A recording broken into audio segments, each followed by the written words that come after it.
વડોદરાના કિશનવાડી વિસ્તારમાં જૂની અદાવતને લઈને થયેલા જીવલેણ હુમલામાં એક યુવકનું મૃત્યુ થતાં ચકચાર મચી જવા પામી છે। મૃતકના પિતાએ લક્ષ્મીનગરના 10થી વધુ શખ્સો ઉપર પૂર્વયોજિત હુમલાનો આક્ષેપ કર્યો છે। ઘટનાના પગલે બાપોદ પોલીસે ગુનો નોંધી આ મામલે તપાસ શરૂ કરી છે।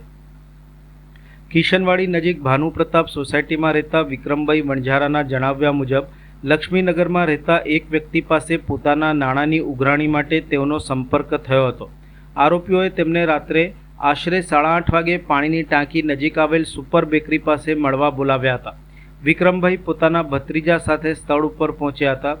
વિક્રમભાઈના આક્ષેપ મુજબ ત્યાં પહોંચતા જ અગાઉથી ઘાતમાં બેઠેલા શખ્સોએ તેમના ઉપર હુમલો કર્યો હતો। જીવ બચાવવા તેઓ અને તેમનો ભત્રીજો કિશનવાડી વુડાના મકાન નજીક આવેલ ખુલ્લા મેદાન તરફ દોડી ગયા હતા। જો કે હુમલાખોરોએ તેમનો પીછો કરી ત્યાં પણ ચારે બાજુથી ઘેરીને મારકૂટ ચાલુ રાખી હતી। દરમિયાન વિક્રમભાઈના બંને પુત્રો પણ પિતાને બચાવવા માટે દોડી આવ્યા હતા। આ દરમિયાન હુમલાખોરોએ સુમિતને અન્ય લોકોથી અલગ લઈ જઈ તેના ઉપર ખંજર અને છરી જેવા ધારદાર હથિયારોથી હુમલો કર્યો હતો। ગંભીર ઇજાઓના કારણે સુમિત લોહીલુહાણ હાલતમાં ઢળી પડ્યો હતો। અન્ય પુત્રને પણ માર મારવામાં આવ્યો હોવાનું જણાવાયું છે। ઇજાગ્રસ્ત સુમિતને તાત્કાલિક સારવાર માટે એસએસજી હોસ્પિટલ ખસેડવામાં આવ્યો હતો, જ્યાં ફરજ પરના તબીબોએ તેને મૃત જાહેર કર્યો છે।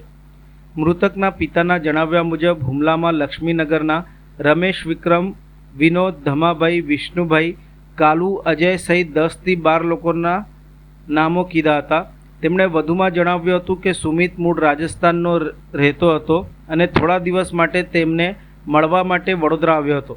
બીજા દિવસે તેને પરત મોકલવાનો હતો, તે પહેલાં જ તેની હત્યા થઈ હોવાનું તેમણે દુઃખ વ્યક્ત કર્યું હતું। સમગ્ર ઘટનાને લઈને બાપોદ પોલીસે ફરિયાદના આધારે ગુનો નોંધી આરોપીઓની શોધખોળ સહિતની કાયદેસરની કાર્યવાહી હાથ ધરી છે।